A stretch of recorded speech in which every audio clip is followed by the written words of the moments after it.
থেকে এক্স আর ইন্টার দিলেই এক্সেপ্ট কমাটা আসবে। এখান থেকে আমি হচ্ছে এই ফাইলটাকে আমি কি করেছি, এই কয়েকটা ভাগে বিভক্ত করে আমি ড্রয়িংগুলো হচ্ছে বিভিন্ন ফাইলে ডিস্ট্রিবিউশন করে নিয়েছি। সাপোজ হচ্ছে এইটা একটা ফাইলে নিয়েছি, তারপর হচ্ছে যে এই দুইটা মিলে একটা ফাইলে নিয়েছি, তারপর হচ্ছে যে এই কয়েকটা ড্রয়িং নিয়ে আমি হচ্ছে যে একটা ফাইল নিয়েছি। তাহলে কি হইলো, আপনার হচ্ছে যে ফাইলগুলো ডিস্ট্রিবিউশন হওয়ার কারণে এমবি সাইজটা কমে যাবে, ফাইলের সাইজটা আলটিমেটলি কিছু কমে যাবে, এবং এই ফাইলগুলো সবগুলো একটা ফাইলের মধ্যে নিয়ে এসে আমি কাজ করতে পারবো, সেটা কি এক্সট্রাক্ট কমান্ডের মাধ্যমে। তো আমি নতুন একটা ফাইল দিয়ে চলে গেলাম, যাওয়ার পর এখান থেকে আমি হচ্ছে যে এই আর্টাস ড্রয়িংয়ে চলে গেলাম। দেন হচ্ছে আপনার হচ্ছে যে এই ফাইল দিয়ে একটা সেভ করা আছে এক্সট্রাক্ট, এটাকে আমি ওপেন করে দিলাম, এবং এখানে এই যে অ্যাটাচমেন্ট দিয়ে এখানে বিভিন্ন অপশন আছে, এগুলো হচ্ছে যে আমি এক্সপ্লেন পরবর্তীতে একসময় করব। তো এইটা হচ্ছে যে আমি ওকে করে দেই, দিয়ে আমি এখানে ইনসারশন করে নেই। ঠিক আছে, তো ইনসারশন করে নিলে আপনার যদি খুঁজে না পান জেড ইন্টার ইন্টার দিবেন। তারপর হচ্ছে যে আমি যে পাইলাম আর কি, পাওয়ার পরে হচ্ছে আমি আবার যাচ্ছি অ্যাটাচ ড্রয়িংয়ে, যাওয়ার পরে হচ্ছে যে আপনার এখান থেকে এই যে পরবর্তী আরেকটা ফাইল আমি নিব, যেটা হচ্ছে সাইট প্ল্যান নাম দেওয়া আছে, এখানে ওপেন করে দিলাম। দেওয়ার পর হচ্ছে যে আপনার এটা ওভারলে করে দিব, ওকে করে দিব।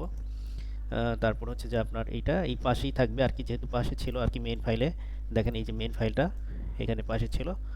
তো তারপর হচ্ছে যে আমি আরেকটা করে নিচ্ছি অ্যাটাচে যেয়ে, তারপর হচ্ছে যে আপনার নেক্সট যে ফাইলটা এটা ওপেন করে দিচ্ছি। এটার একটা নাম দিতে হবে, তো সো আমি এই নামটাই চুজ করে দিলাম, ওকে করে দিলাম। হ্যাঁ, ওভারলে অবস্থায় আমি ওকে করে দিলাম। দেওয়ার পর হচ্ছে আমি এটা যেহেতু পাশে হবে ফাইলটা, সো দ্যাট আমি এটা পাশে রাখলাম। ঠিক আছে, তো দেখেন আমি এখানে আসলে কাজটা আমি কি করব সেটা দেখাচ্ছি। তো একটা ফাইল আমি কিন্তু এখানে আমি এক্সট্রাক্ট করলাম, টোটালি আপনারা দেখছেন, এবং এর আগে একইভাবে আরেকটা ফাইলে আমি অলরেডি এক্সট্রাক্ট করে রাখছি।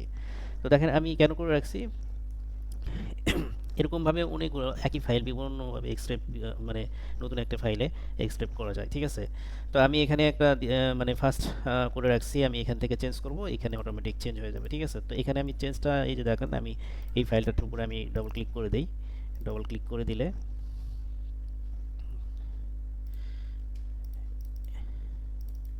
এটা ডবল ক্লিক করে দিয়ে এবং ওকে করে দিলাম, তো এই ফাইলটা দেখেন হাইলাইট হয়ে গেছে।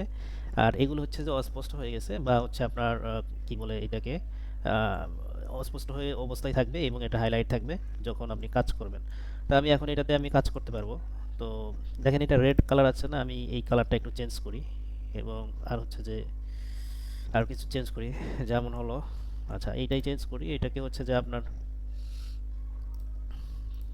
কালারটা আমি হচ্ছে ব্লু করার চেষ্টা করি, ব্লু করে দিলাম, বাট এখান থেকে ব্লু হয় নাই। ওকে, যাই হোক, কন্ট্রোল এ দিয়ে আমি এখান থেকে কালারটা ব্লু করে দিলাম। ঠিক আছে, তারপর হচ্ছে যে এইটাকে একটু অন্য কালার করে দেই। ঠিক আছে,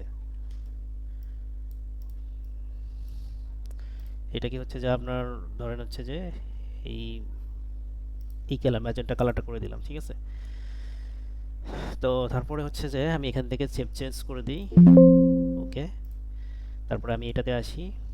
আচ্ছা এইটা একটাই যথেষ্ট, এটা চেঞ্জ করে দিলাম। তারপরে এখন এই যে যেটা নতুনভাবে আপনাদের সামনে করলাম, যে দেখেন এই যে রেড কালার আছে না, এবং এখানে ব্লু কালার আছে না, এখানে তো হচ্ছে যে আপনার ইয়ে থাকার কথা ম্যাজেন্টা, এবং হচ্ছে এখানে আপনার ব্লু কালার হয়ে যাবে আর কি।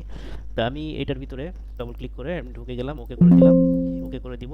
দেখেন এখানে কালারটা চেঞ্জ হয়ে গেছে। ঠিক আছে, তো তার মানে আমি এই ফাইলে আমি যেখান থেকেই কাজ করি না কেন, এই ফাইলে আমি কাজ করলে এখানে অটোমেটিক চেঞ্জ হয়ে যাবে। ঠিক আছে, অটোমেটিক চেঞ্জ হয়ে যাবে। এইটাই হচ্ছে যে আপনার এক্সট্রা ইন্টারেস্টিং একটা বিষয়, পেস্ট হচ্ছে না, ফাইলটা কিন্তু মেইন ফাইলেই থাকবে, এই প্রত্যেকটারই মেইন ফাইলে আপনার জমা থাকবে, এবং ওই ফাইলেই আপনার সেভ চেঞ্জ হতে থাকবে, আপডেট হতে থাকবে।